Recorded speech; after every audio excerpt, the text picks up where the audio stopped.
Welcome back to Inherently Optimistic. We are coming at you heavily edited from deep in the rainforests of the Great Pacific American Northwest. I fucked it up. The Great American Pacific Northwest. And this is the show where me and my friends try to get to the bottom of things. I'm Jacob. And I'm Tim. I'm Amanda. We're doing a 3-man raid today. Curtis is a little bitch and was like, "Oh, my work called me and I have to work. I work for a living, Jacob. What do you do?" And I'm like, "That's a good point."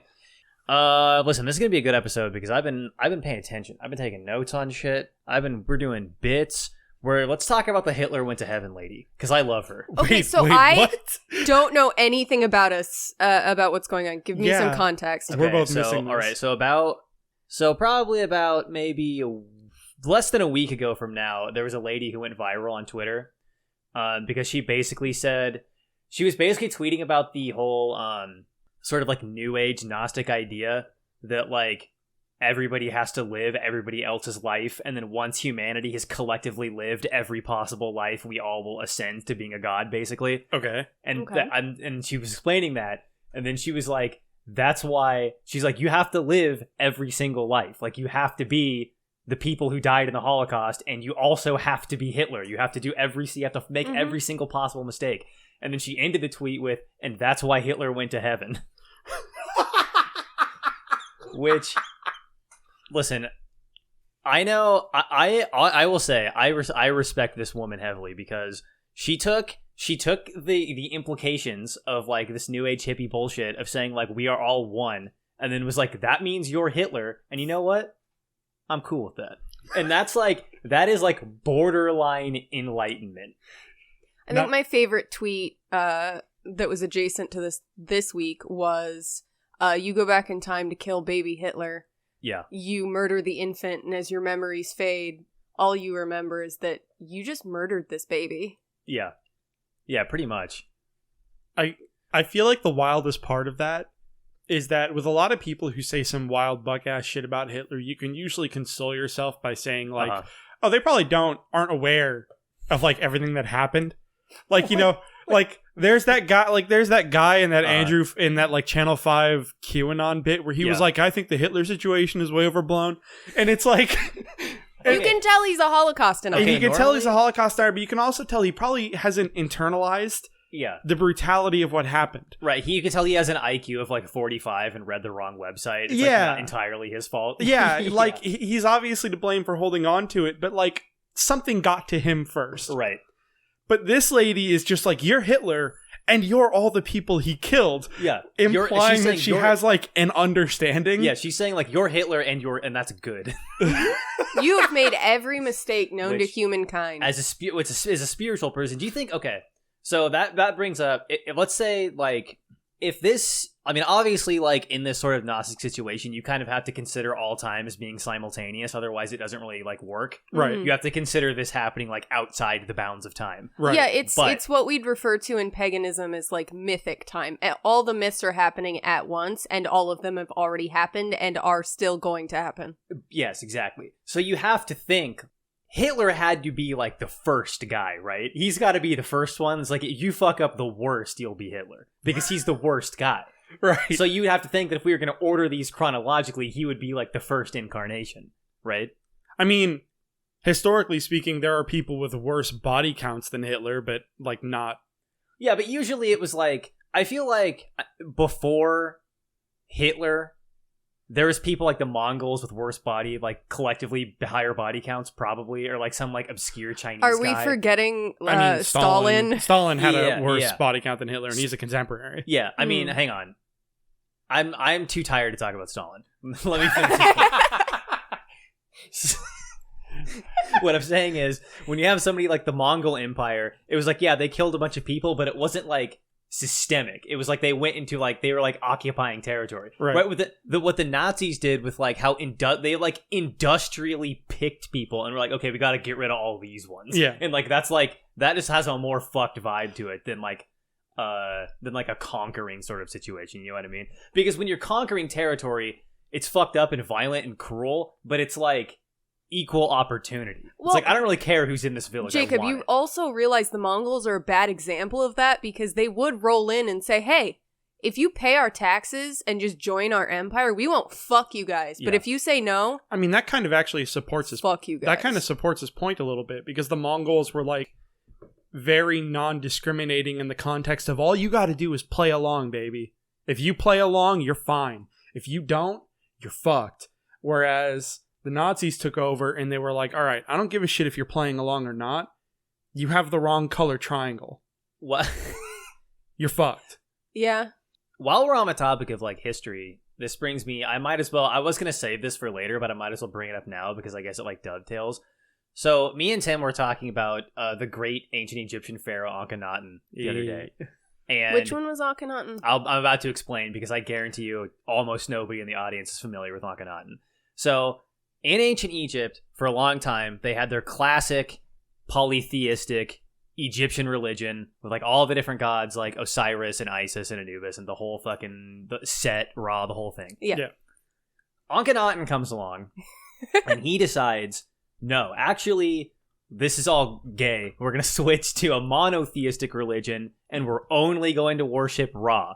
Ra's the only guy. Fuck all these other temples. You're not allowed to do that anymore. We're only doing this. And it was as you can imagine, this was a total, like, cultural, socio-political nightmare that upended the entire Egyptian empire for his whole reign. It was a huge pain in the ass. It costed a whole bunch of money. And when he died, everybody hated him so much that they, like, destroyed all of his statues and, like, scrubbed all of his hieroglyphs off the walls and just, like, wanted to pretend he didn't exist. And then the next pharaoh just immediately reverse Uno'd that and went back to the original religion. Right. So he's a notoriously dogshit king. Mm-hmm. Just the worst. And bear in mind, the ancient Egyptians genuinely believed to some extent that the pharaoh was a god king. That's what the term pharaoh means. Yeah. So for them to be so mad that they tear down all of his statues and stuff means that, like, he either fucked up so bad that they knew he was a god and didn't care, or did like the Chinese thing where they decided that he like lost they revoked the mandate of heaven. Yeah, they revoked the mandate of heaven. See, here's what I'm thinking. I'm thinking he was a failed archon of the demiurge and they saw through him. Of course, because the Egyptians have been closer to the monad than any other civilization on Earth. But the reason I bring this up is me and Tim started talking about what would you get if you had the modern day American Akhenaten? Like, we just had a president who came in and made like one insane systemic change that just fucked everything. Now, the one I said was that he just puts us on the metric system. Yeah, so switching to the metric system. That would completely fuck the economy. Because that one is funny, but so the thing that I'm saying is I feel like this has to be American, both in terms of like making it sort of like contemporarily American, but also American in terms of being American in spirit. Like, It has to be like petty and dumb. So like one of mine was like just removing the letter C from the alphabet. He's like, oh, we have S and we have K and that's good enough. And then we have to spend a bunch of money getting rid of all the C's. And he's like militant about it. He's like, you will be fined if you have a sign with a fucking C on it. We gotta figure out how to like we gotta figure out how to spell words like channel again. He's like, no, it's gotta be a fucking, it's gonna be like TH. That's gonna be the ch noise now. The reason I went with with moving us over to the metric system is because one of the really, really silly, petty things that would have to change is that every single mile marker on every American road there would have to be some poor jackass in a truck out in nowhere, Illinois, driving just not a soul in sight, every kilometer stopping and putting down a sign, and then also stopping and picking up the mileage. I will say though, in terms of like civilizational scale, changing the metric system I think makes the most sense in terms of because that's the only thing that I could think of that would be as much of a pain in the ass now as like equivalent to how much it was a pain in the ass then. Okay, I think I have an answer for this. Yeah. Okay. But it's actually a serious answer. Yeah. An executive order to make both Puerto Rico and American Samoa the 51st and 52nd state. Yeah, but that would be good, though. Yeah, that would be good. That's why. Oh, it's American to resist the good thing. Because what would happen is they'd sign an executive order, right? It'd unify us. It would probably fix some of our gerrymandering system because it would just reset some of the stage, right? And then 4 years later, fuck that. Reverse Uno. This fucking sucks. My other one was like, I think changing the national sport to something insane would be funny. Like, do we even have a national sport? Technically? We don't, but like the sort of unspoken national sport is football. Let's see, the football or baseball. I think depending on the season. I think technically, I don't know if this is like official or if it matters, but I think technically the like on paper national sport is baseball. It's called the Great American Sport. Yeah. Mm-hmm. And I think it has more prestige as far as being a national sport because other countries actually play it. Yeah. Mm-hmm. So you could switch the national sport of America to like cricket or like lacrosse. You know, thinking about it, yeah, I want to see more countries play American football. I want to see what happens when you take like the Japanese American football team and have all these little dudes just going fucking berserk. You'd have to have weight classes, right? Like there's no way. That would be the best part. Just let him go crazy. No, because watch them overcome the adversity. Here's the thing though. You don't need everybody to be a gigantic freak. Because you do actually need people to serve different roles. That's true. Because that's true. If you look at all the best running backs and all the best wide receivers, they're all like running builds. Yeah, it's the same reason you have a bunch of real big broads in competitive roller derby and then like one or two small jammers to get through. Yeah. Like the roles require different body classes. It's just that the linemen are so big and so intimidating. That's what people think of. Yeah, that's true. Because now that I think about it, like Tom Brady is like widely regarded to be like one of the best players of all time. Unfortunately, even though he kisses his son on the lips, but allegedly, What do you mean allegedly? Yeah, we have it on camera.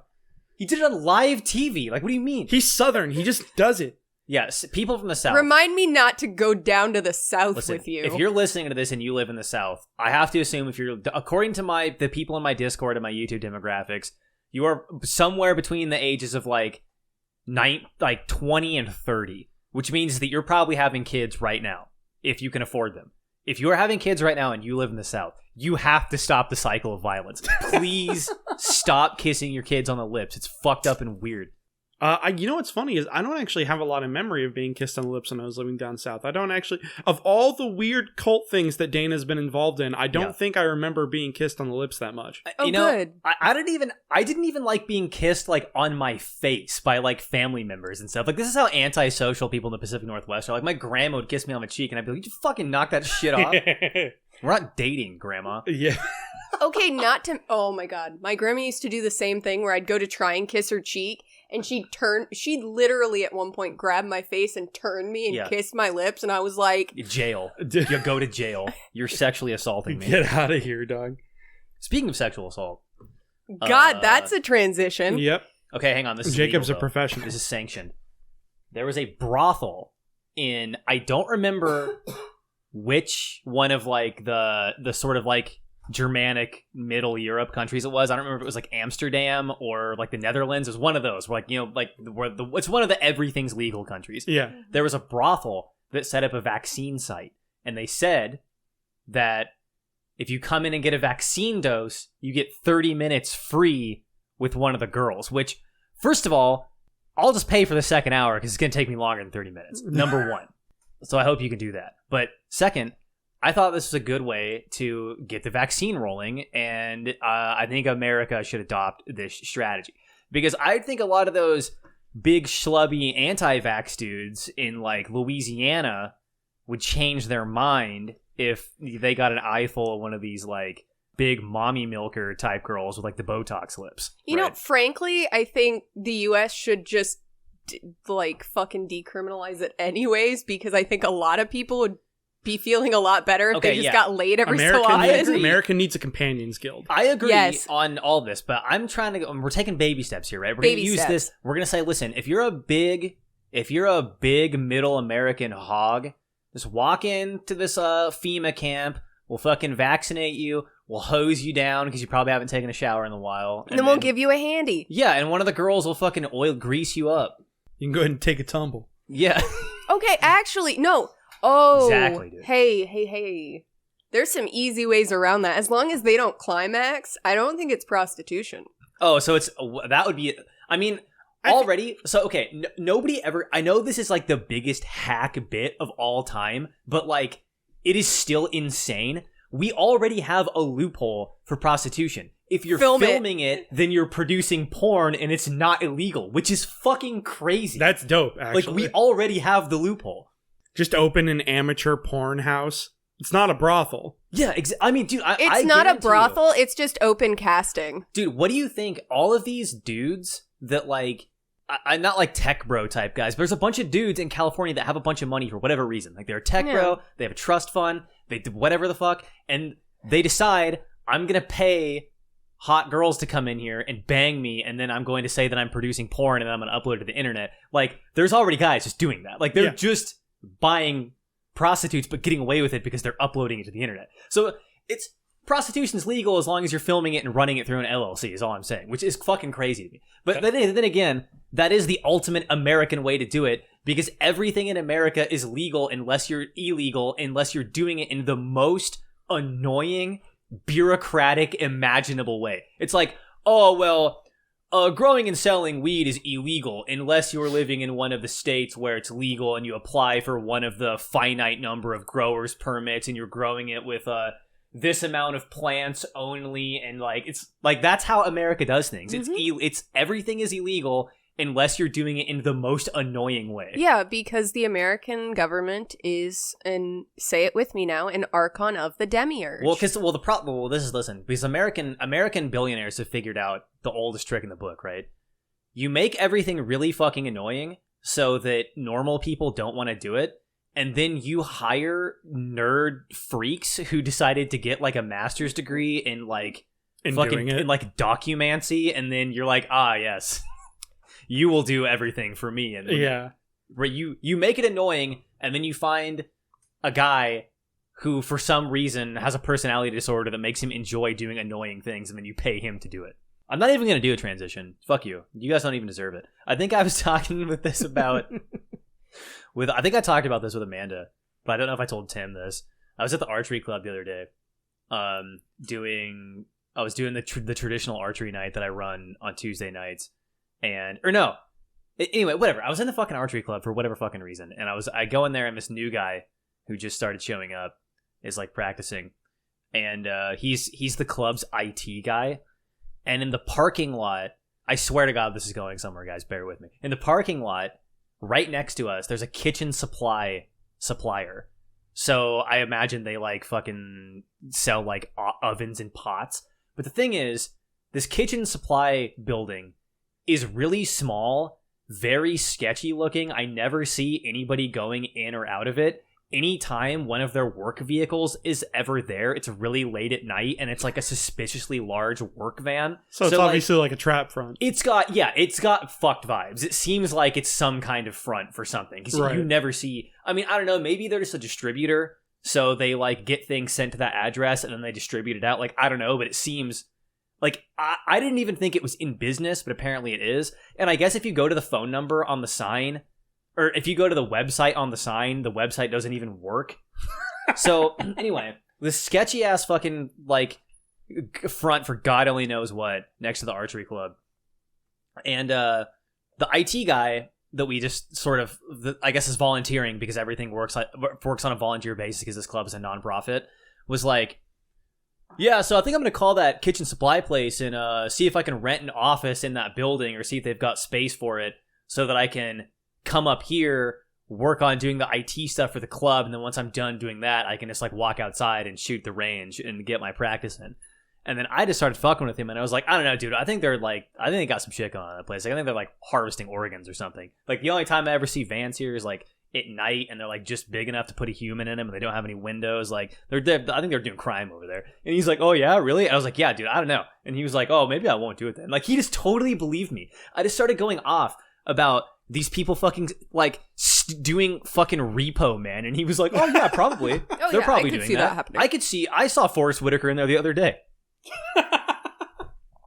Which I just love how, like, I think he might just be one of those guys too. Just kind of like, I don't know if he believes me or if he just is pretending to believe me, but like either way. Oh, you think he could be playing the player? Yeah, like I don't know. Yeah, I don't know which one it is. I got him with something else the other day too, but I can't remember what it was. I'm just gonna start fucking with this guy in increasingly more insane ways. Just like keep a running tally. Oh no, I remember what it was. So we do like work. I'm gonna say, if I were to say work party, you guys would know what I'm talking about, but I'll explain it. So every once in a while on weekends, we'll do volunteer work parties to like switch out targets at the range and like fix bales and like clear out the trails or like do whatever we need to do because everything is volunteer. And so we're done with a work party and everybody's like accumulating in the club because the club president usually orders a pizza or something for lunch so everybody can get a free meal for coming in and doing work that day. So we're sitting there and I walk into the indoor range and everybody's accumulated around and I start talking to this same guy about how I wanted to start growing like oyster mushrooms and chestnut mushrooms and shit and shiitake mushrooms, like culinary mushrooms, to sell them as like a side hustle business on top of like the YouTube stuff that I'm doing. And he's like, oh yeah, I was like he was like, hey, you trying to do YouTube full time? And I was like, oh yeah, and I got like some other scams in the work, like I'm thinking about like selling some culinary mushrooms at a farmer's market or something. Or fuck no, I didn't say that. I was like, yeah, I'm thinking about selling mushrooms. And he goes, oh yeah, like mushrooms? And I was like, yeah. He's like magic mushrooms? And I was like, no, like fucking oyster mushrooms. I was like, dude, why would I come in here and loudly talk about illegally selling mushrooms like in public in front of like dads and there's like a kid in here? Like, what the fuck are you talking about? Okay, to be fair, I had the exact same exchange when I was talking to my mom. Yeah. See, we were just like at the grocery store looking at mushrooms, and I was like, oh yeah, Jacob's gonna try growing some because we've been using a lot of them. Yeah. And she goes, oh, what kind of mushrooms? And I was like, I don't know, oysters or something? They seem like the easiest.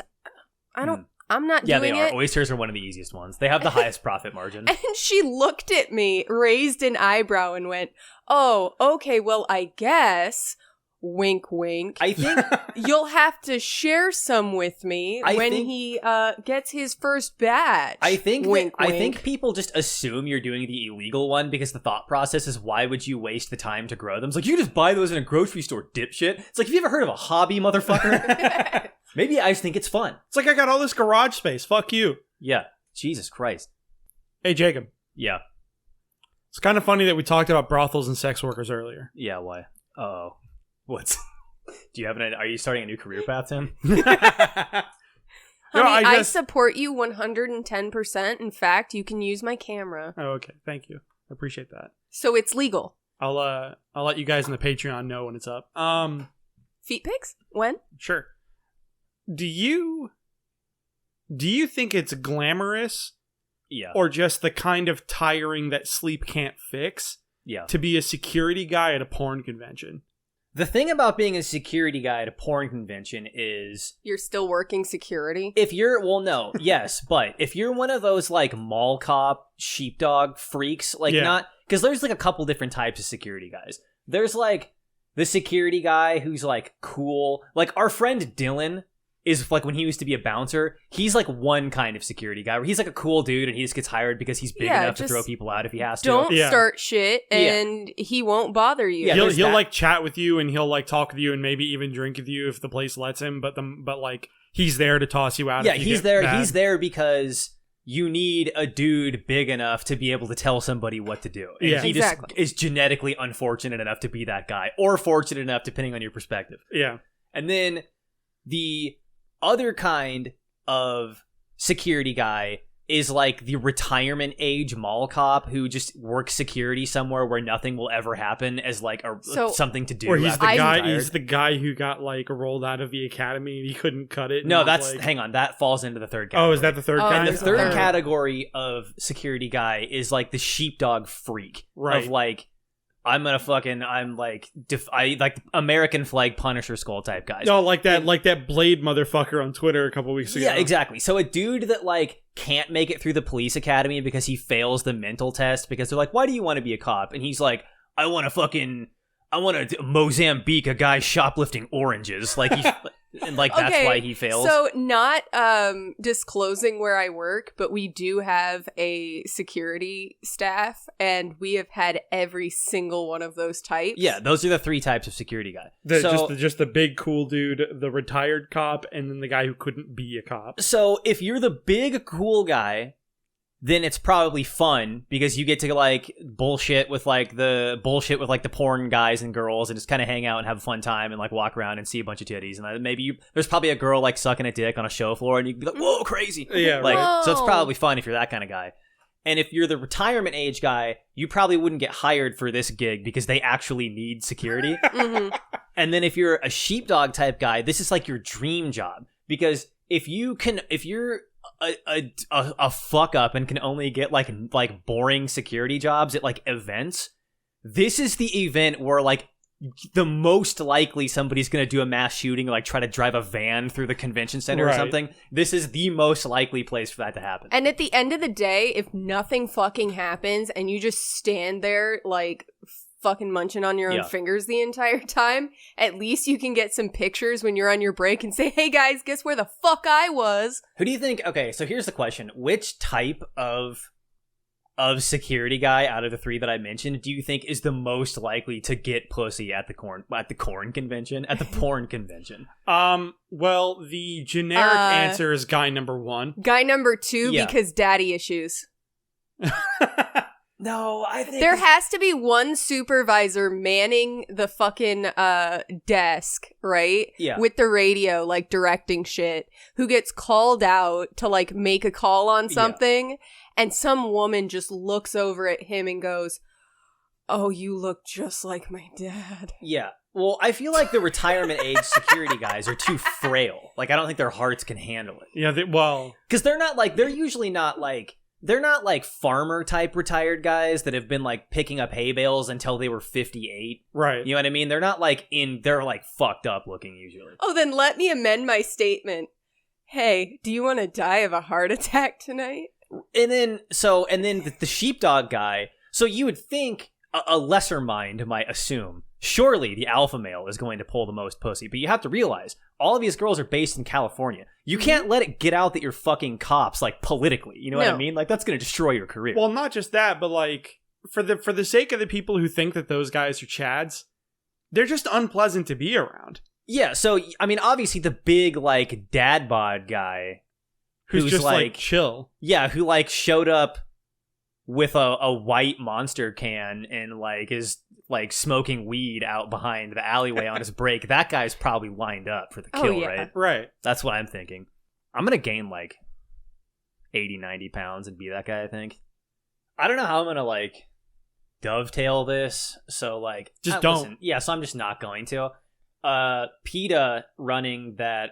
First of all, PETA has been on a roll with running hilarious campaigns like the big titty mommy cow. Where God, they were that was like, hilarious. You wouldn't drink this cow's milk, and I'd be like, have you been on the internet? Yeah. It's gotten to the point where I think PETA might be like doing it on purpose. Yeah, I think PETA might have just abandoned the original goal, and now the new goal of PETA is just to like make money. Well, they're just a business, really. Yeah, I think it's they're just a always business been now. to make money. Yeah, but you could make the argument that probably the founding members of PETA and the original people that did it probably were like actual animal rights maniacs. So like first generation of PETA. Yeah, the original founding members. But it's very obvious now that PETA has completely lost the plot. Like they have no idea what they're doing anymore. So I think they're probably doing this shit on purpose. Right. And the most recent stunt they did was like when they did that photo shoot with like quote unquote human leather clothes. Oh yeah, and it had like faces and it looked. Yeah, they had that. It basically looked like. It looked like if Ed Gein was like a low-level cyberpunk villain. Exactly. Yeah. And the thing about it that was funny is Gein for Givenchy. The thing that I thought was funny about it was that like the coat had like human faces on it, and I think like all of the stuff like looked all fucked up in Leatherface. But I'm like, dude, if we made leather out of people, it would just look like leather. Like it would look exactly the same. Well, I mean, we actually already do that to the best of my knowledge. There are specialist companies that take donated skin, like body skin, like from especially like tattoos and things. From They'll like organ donors and shit. Yeah. And they'll like turn the skin into like incredibly expensive leather products. We should just buy like, that's the first thing I'm going to do when I just make it big on YouTube and I get that first like, or like, let's be honest, when I get big on like Pornhub for doing like gay twink videos or something, just like, like solo twink porn. When I make it big on the internet doing that, and I get my first like $40,000 just like Pornhub AdSense check, I'm gonna spend half of that on like a $20,000 human leather couch. Just okay, no. Do yourself a book is okay, but like, okay, I have a rule for firearms in this house because they are dangerous. Yeah. I promise this is going somewhere. They need to be appropriately stored. If you are going to buy human leather goods and you're inviting that energy into my house, we at least need a hard iron cage around it so that it doesn't infect the rest of our dwelling. Okay, so you're saying the vibes are too bad? Yeah. I gotta put it, I have to like put it in a psychic prison so like the screaming souls inside the couch don't escape. Just do yourself a favor when you start posting solo twink porn on Pornhub, do it under the ProbablyJacob LLC so it doesn't get randomly taken down when they do one of their amateur like purges. Oh yeah, I'll get verified, dude. Yeah. If I can get, wait, hang on, I'm not verified on anything. Shit. Yeah. Everybody, get me to 100,000 subs so I can get verified on YouTube. God damn it. Are you not even verified on YouTube? Oh, God, no. You have to have, I'm pretty sure you have to have over 100,000 subs to get verified on YouTube. Because that's when they send you the coveted silver play button. Just do me a favor. Yeah. And when you eventually get the blue check mark, don't let it rot your brain. No. The only time, listen, here's the thing about verification. I treat verification the way that verification was originally intended to be treated, which is as a fucking safety measure. The whole point of the verification thing is that so if you're like a famous person, people can go to like the verified Twitter and be like, okay, this is the real one, and that prevents your dumb fans from like getting scammed by fake accounts that are like underneath. Like the whole entire, it was originally like an online security measure. But now, people are such fucking psychos. This started on Twitter, by the way. Twitter is to blame for this because actually, Milo Yiannopoulos is to blame for this. Oh, we got a name. Yes, we have a name. We're going back to Milo. Yes, Milo Yiannopoulos is the one to blame for this because back when he was doing his whole thing, his whole like, I'm the guy, tweeting a bunch of intentionally provocative bullshit to get internet bucks, morons on Twitter were like, hey, Twitter, you verified this guy, so that must mean that you agree with everything that he's saying. And instead of Twitter coming out and saying, no, that's not what being verified fucking means, Twitter was like, you know what, you're right. And they they revoked his checkmark. So instead of like banning him or like doing anything else, they were like, you're correct. Being verified means we agree with you. And they dropped his checkmark. And then they established the precedent that having a blue check online on any platform means that you have received Twitter's seal of approval. Means that that you have gotten the rubber stamp of whichever entity is giving you the verification. So we can literally track this brain rot back to one incident. So because of Milo Yiannopoulos, we have literally established Twitter as a moral authority. Yes, not just Twitter. We have established social media website as a moral authority. Yes, very bad. Not I hate good that. at all. I hate that. Awful. And as a result, there's people like Eddie Burback who has like 4 or 5 million subscribers, I think, on YouTube and can't get verified on Twitter. Like, what the fuck, dude? Mm-hmm. God, that's bananas. He literally, dude, Eddie Burback did this bit where, so he applied for Twitter verification, and they sent him a denial that said that he wasn't a, quote, notable person, unquote. So he uploaded a picture of himself with, like, the file name notable person, or, like, a thread on, like, Reddit or something, and then told his fans to, like, keep going to that website so that in Google's search engine algorithm, if you Googled notable person, he was, like, the first result for, like, a week. Fuck, that's good. So he has enough pull to literally manipulate Google's search results as an individual person, but not enough pull to get Twitter verified. It's fucking insane. That does explain why when Danny DeVito came out in support of unionizing workers, he lost his Twitter verification for like a day. Yeah, so my tinfoil hat theory is that Twitter probably has an algorithm that scrapes everybody who's verified every day, and if they tweet anything that is political, it gets sucked into the engine and then reviewed, and then they automatically get that revoked because there's no way they're paying a dude to like review that stuff. Right. So the algorithm probably picked up Danny DeVito tweeting about unions and was like, union's a political word. Let me just review this real fast. And then the algorithm was like, this is extremism, and then unchecked him, and everybody was like, yo, what? And then Twitter rechecked him. Which is buck wild because, all right, now the thing is, you say that thinking it doesn't make it as bad. Yeah. I think no, it makes it worse. Yeah, I was about to say, that makes it worse. Let me be clear. So, because that means, under your theory, the algorithm has just support of unionization as extremism. Well, of course, because you realize the algorithm is something that we are pumping all of the input into. So, of course, it's going to go that direction because unionization has always been far left extremism in American politics. Dude, you know what? I just had a brain blast and I fucking hate this. Yeah. We're basically Flanderizing ourselves every single day. Yeah, Hold on. What I'm getting out of this conversation, based off what you just said about how it decides what is and is not extremism. Yeah. So, I promise this is going somewhere. In 40K, there's a concept of the warp. Yeah. It's the settings version of hell. Yeah. And it is very explicitly powered by the souls of all living human beings. It's just pure chaos energy, isn't it? It's pure chaos, but it's built and structured based on human consciousness. On human consciousness, including all of our anxieties and hatreds. Like so it's a gigantic tulpa. The cruel irony of like the chaos elder god is he starts with a K, right? Korn? No. The one who's all like killing and murder? Yeah. Korn, yeah. Yeah, the cruel irony Korn. of that god in Warhammer is that if humans just fucking stopped, he wouldn't exist. Basically. Well, none of them would. The algorithm is just the digital warp. Oh, no, it totally is. Yes, you're absolutely correct.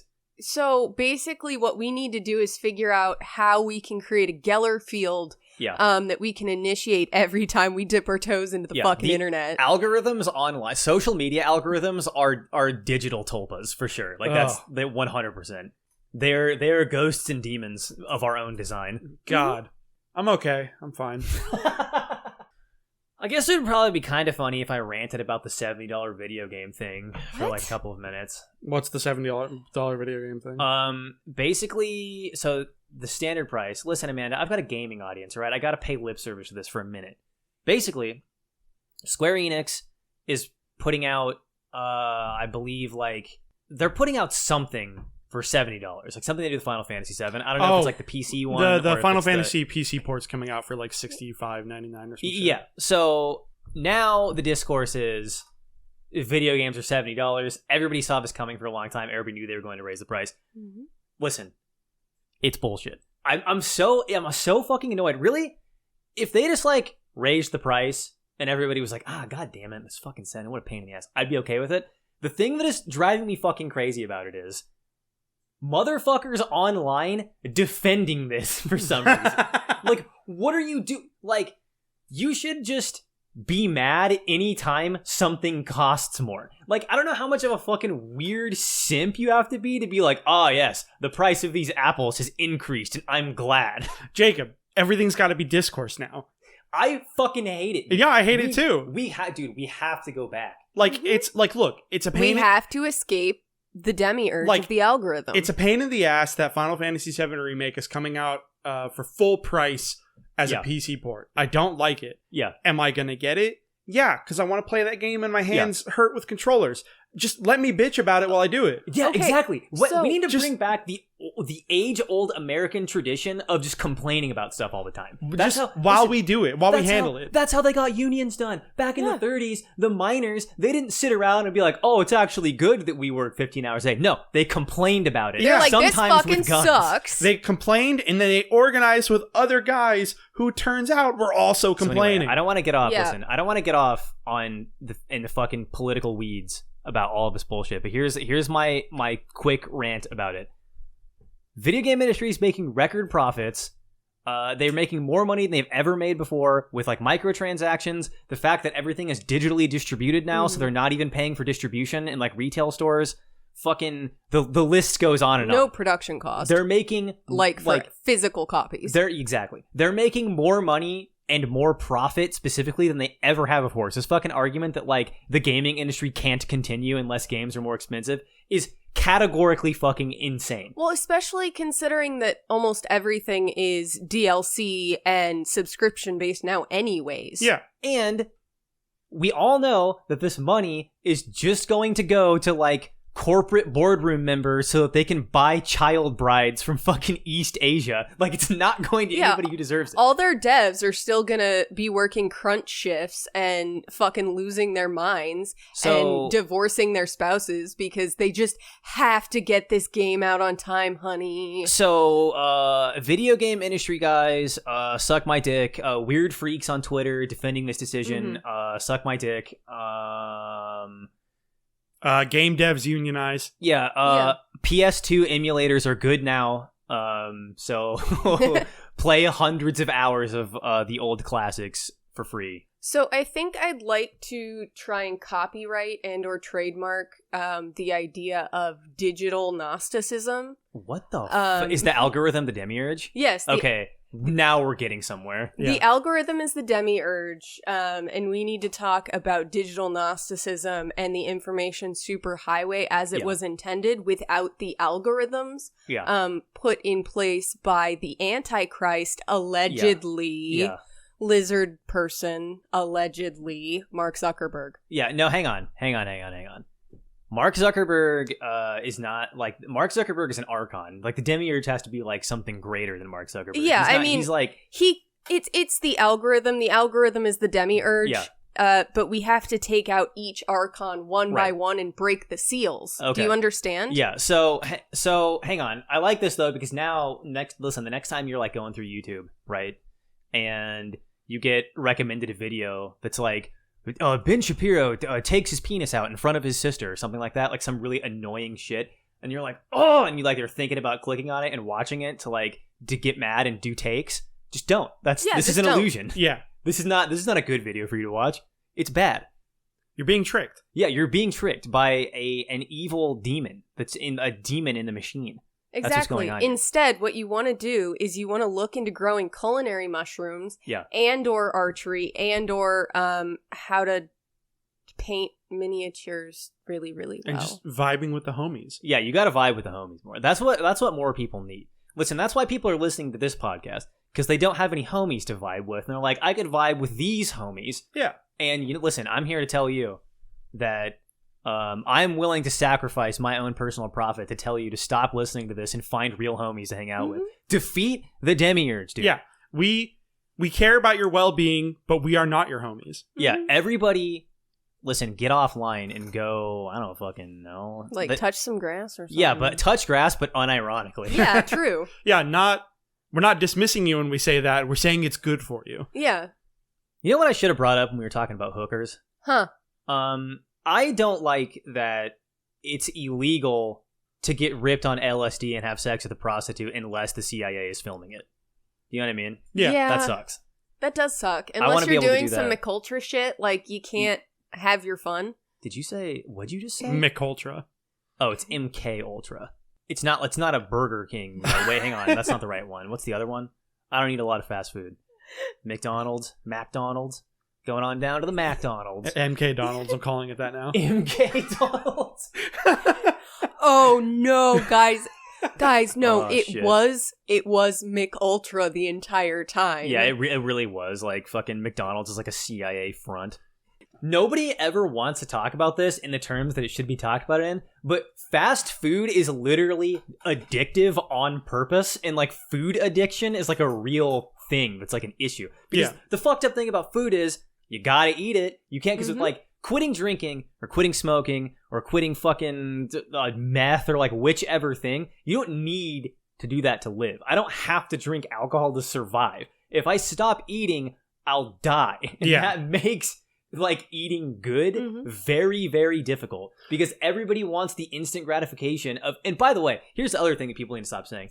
Everybody was talking about how like X, Y, or Z fast food is gross, that shit is performative, and I think we should all start admitting that most fast food is delicious, and that's why we keep buying it. Yeah. Everybody wants the fucking instant gratification of getting an ultimate cheeseburger from Jack in the Box. The only time that I believe people when they say fast food is gross is when they admit straight up, they're like, no, I love eating it, but it doesn't always sit well. It's like, you know what? I'll give you that one. Also, the other thing that not a lot of people know is that all these fucking companies run by just absolute fucking vampires and like psychic ghouls from the Hollow Earth fucking get like Frito-Lay and Kellogg's and all these places. They hire extremely high level psychologists to help them make the food more addictive. Like, this is a job that you can get if you have like a master's in psychology. For what it's worth, though, right now at time of recording, don't get Kellogg's.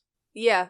Support the strikers. Get Honey Bunches of Oats. It's not made by Kellogg's and it tastes great. Listen, here's my hot tip. Instead of eating a big sugary cereal, get yourself some Greek yogurt, get yourself some honey, and get yourself like just some like not off brand, but just some like generic like oats, Greek yogurt, honey. That shit balls hard, dude. When I got my wisdom teeth taken out, I survived off of just plain Greek yogurt and bananas for like fucking 5 days. Damn, son. And then I went back to work and blew my dry sockets out immediately. It's the American wisdom tooth experience. It's like, yeah, I got a dry socket because I had to go back to work and pick up a box. It's like everybody says that. Luckily, though, I don't know if I just like am genetically lucky, but I guess like I don't know if I'm like genetically lucky or if it's like a pain tolerance thing. But my dry sockets like really didn't hurt that bad. When I went into the dentist because like one of my wisdom tooth holes got all fucking jacked up, like full of turkey and shit, I went in there and she had to like hose it out, and she was like, "Okay, just so you know, I have to keep doing this until it's clear." And I was like, "Okay." She said it in the way that like, you know when you're watching a war movie and somebody gets their leg blown off and the medic is like, "Okay, I gotta do this and it's gonna suck." That was like the same that was like the same vibe I was getting. And I was like, "Oh, great." Okay. I guarantee it's how she meant it. Yeah, exactly. But then she like hosed it out and I was like, "Oh, that wasn't that bad." Like it was like uncomfortable. It was like a little bit too cold, but like after the food was out of the hole, it like felt better. So I was like, whatever. And then I asked her about it. And I was like, "Hey, isn't like having a dry socket supposed to be like absurdly painful?" And she was like, "Oh, I don't know. It just kind of depends on the person." And I was like, "Okay, I guess I'm one of the lucky ones then." No, it's just that's how Gen Z makes memes. It's just absurd nonsense that doesn't make any sense. Yeah, that's fair. I'll give it to him. A lot of our early shit was just bad. You look back at shit like Rage comics and you're like, man, how did we think that was funny? Okay, I just want to flex my big brain for a minute. Did you never think it was funny? I never thought Rage comics were funny. I was tired of that shit like the second week when like white girls in my English class were like making Rage comics on Facebook. I was like, I'm out of here, dude. Like this wasn't funny to begin with. I will say the one time that it was funny was the very first original MS Paint comic with the original troll face. That was funny. And I think that's why it caught on, because the internet did that thing that it always does, where something funny happens one time and then they drag on the joke for 20, 30 years. I think the only reason the Wojaks work where the Rage comics didn't is because none of the Wojaks are actually funny. They're all just depressing. Well, the Wojaks... So the Wojaks have had like a whole arc, right? Because it started as like unironic and then it became ironic. And then we had that whole rough patch where everybody was like, is Pepe a Nazi? And now it's post-ironic. So like that's where we need to get to. Well, I think the Zoomers gave us post-irony. Yeah, so I think we couldn't. And the other thing about the Wojaks is just the art is better. Like they just look like, you can tell like some people spend a lot of time on this shit. Do you remember that 2 week period where there was like a Wojak race war? Yeah, that was fun. That was fucking dope. Sorry, this is probably not gonna make it in. No, it'll make it in because the people listening to this are online enough to know exactly what we're talking about. This is the free episode. Yeah, right? I know. Yeah, this is a free one. I know what kind of fucking freaks are in my community. Amanda's so fucking lost right now. Yeah, Amanda's like, yo, what's a Wojak? Is that a Polish guy? No, I vaguely know what you're referencing. I am on Twitter occasionally, but like... So there was like a 2 week period where where like people did racial versions of Wojaks and tried to do race specific memes using those Wojaks. So like, and it turned into cross-racial, like really mean-spirited jokes using the Wojaks as stand-ins. Okay. And it hit race war tier pretty quick. I love sitting here talking about this, watching Amanda's prefrontal cortex melt in like real time. I honestly wished I had like screen capped some of these, because it was like, it's really hard to describe without just seeing it happen. So basically, where my brain immediately goes is Charles Manson literally got together a cult and murdered a pregnant Hollywood actress and her entire entourage to start a race war, and failed to do it. Yeah. But we almost had an honest to God digital race war over memes. Yeah, no, so a bunch of post-ironic Zoomers did what Manson never could. Turns out all Charles Manson had to do to start a race war is like draw a funny picture of a woman in a hijab, and that would have done it. He didn't have to do the murders. Yeah, and like get just like a quick and easy brush on Photoshop that's really good at mimicking the various kinds of textures of black hair. Oh, fuck. God. A bunch of post-ironic Zoomers of Photoshop did what Manson could never dream of. See, helterskelter.jpg. This is work smarter, not harder in action. Yeah. Right here. Everything is so easy with technology now, dude. There's an app for starting a race war. You just got to install it from the Google Play Store. Easy money, dude. So yeah, going back to breaking all of the seals. So we take Zucker out first, right? The Zucker. We take Zucks out first. Yeah. Allegedly. Okay, so hang on. No, you got to save him for last, because if you take him out first, then they'll just roll another version of him off the fucking... No, but here's the thing. He also takes out Instagram. Okay, but I feel like we have to say that, like, if this is like a Gnostic metaphor, we have to, like, we're saying take out Zuckerberg. Oh, yeah, and all I mean is we have to diminish his power. Yeah, that implies that I'm, like, throwing a Molotov into his limo, but really what we're talking about is we got to do collective ritual magic here. Exactly. We all have to forget he exists. Yeah, we have to stop believing in him so he disappears, just like how I was talking about Kim Kardashian on that one episode. And by the way, if you can't listen to the last episode, maybe for as little as $2.99, you too should join the Patreon and have exclusive access to the Patreon-only episodes of the podcast. What we need to do as a society is do the ending from the 1998 Merlin miniseries where they all just say, Mab, we forget you, and turn around and ignore her screams and she fades into non-existence. Exactly. Yeah.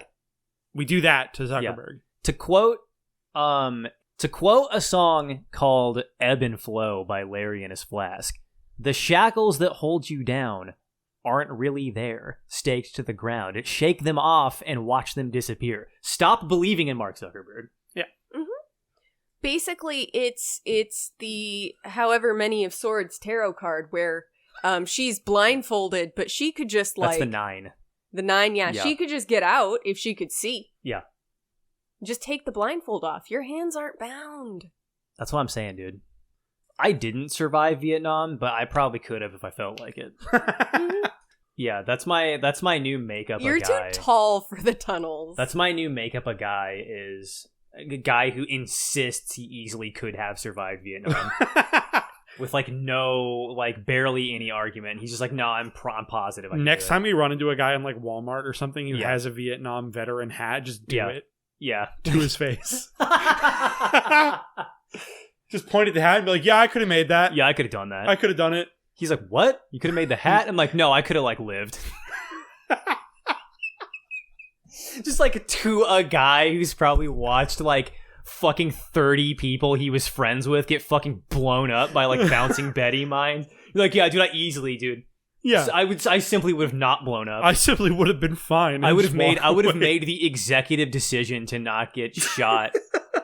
See, I would have clenched a knife in my teeth, and I would have run into the tunnels. I would have just been like fine. The real goblin I am. Yeah. And then don't even give him a chance to respond. Just walk away. He's old. He can't keep up. Yeah, he's not gonna. What is he gonna do? Get me? Chase me? Like what? Vietnam vets now are like, this is fucked up to think about. But Vietnam vets now are like as old as the World War II vets were when we were like in high school. Yeah. They're like really getting Whoa. up there. I don't know how many World War II vets are even left. There can't be very many. Dude, if you ever want to get, everybody listening to this, if you ever want to get fucked up, find like a high school yearbook. Like if you have access to like, if you're still in high school, go into your library and they'll have them all archived. Or if you're in just like wherever, like find a high school yearbook from like the 40s and look at the seniors. They look like they're 35. Like people were just different back then. I don't know what it was. I don't know if it was like the food was better or like, I was talking about this with a librarian one time. The librarian was like, oh, it's just a perspective thing. And I was like, no, it isn't. I've got classmates that look 11. Like, this is not a perspective thing. Like, something's going on here, for sure.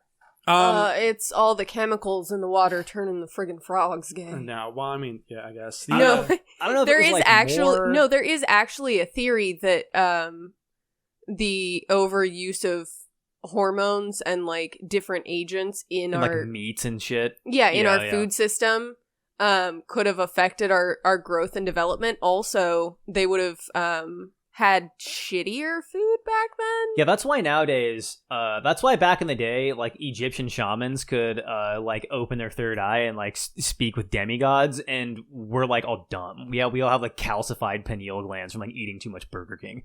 The classic conspiracy theory, dude.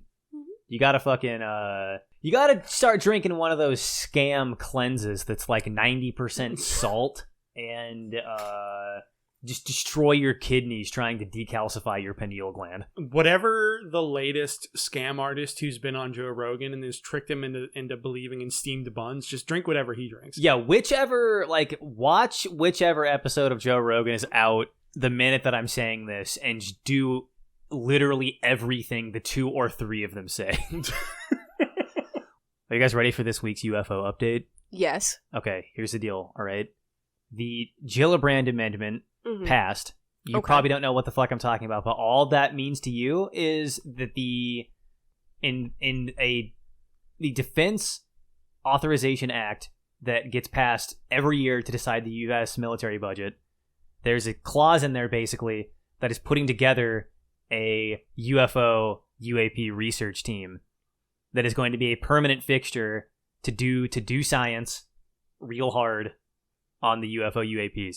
And there's a civilian volunteer science group called UAPX that is about to release all of their data, because since they're just a public group, they're not bound by like clearances or anything like that.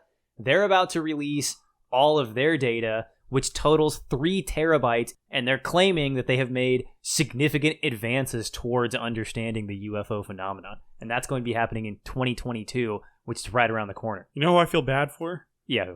Imagine being a UFO content creator. Yeah. And you're currently suffering from a little bit of burnout. Oh, right. And you're like, oh no, this is like the time. UFO guys get burnt out all the fucking time because the UFO community is just like...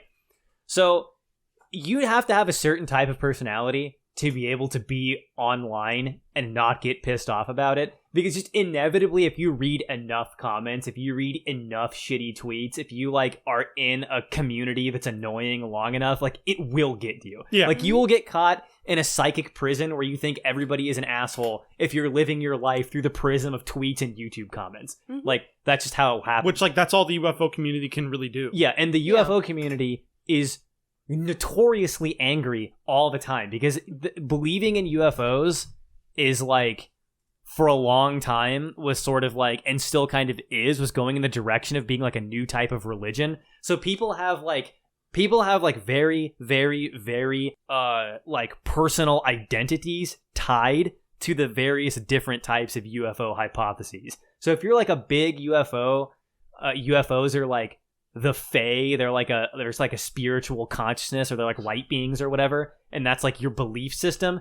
You're gonna get real pissed off when the nuts and bolts guys show up and they're like, oh no, actually it's just a funny little man in a ship.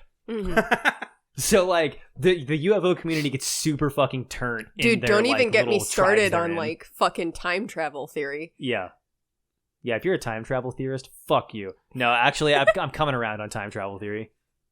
All right, that was episode 9 of Inherently Optimistic. This was a free episode, and if you may be thinking to yourself, surely a free episode implies the existence of an exclusive paid episode, and you would be correct. For only $2.99, you too can go to patreon.com/ProbablyJacob, join the Patreon for more exclusive podcast content. Also, I have a YouTube channel called ProbablyJacob that has nothing to do with any of this shit, does video game reviews.